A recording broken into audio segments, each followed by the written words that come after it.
This is your Manila tour guide, Famous Mark, and I am here in Sabang Beach, in Baler, of course, where else? Here in the Philippines. Now, Baler is the birthplace of surfing in the Philippines. And how did that happen?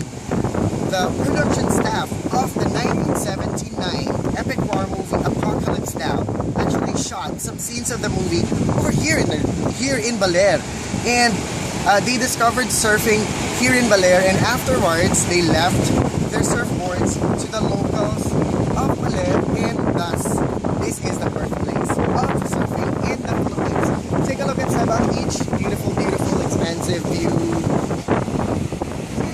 with the mountains.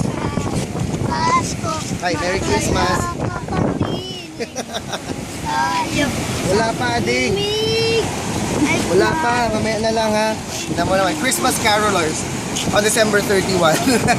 Now, the waves are about 2 meters high today. It's perfect. Sabang Beach is perfect for beginners and professional surfers. If you're looking for a perfect surf spot in the Philippines, try Baler. Now, of course, December 31 is today. Let me rephrase that. Today is December 31. So it's New Year. So I want to wish everyone Happy New Year 2014. May 2014 be so much better, so much more awesome than 2013. Wish you all happy New Year. From your Manila tour guide, Famous Mark, and I want to thank my cameraman daw. Hi Ben. Hello. Ayan, Happy New Year Ben. Happy New Year. So there you go, Manila tour guide and Ben here in Baler. Bye bye.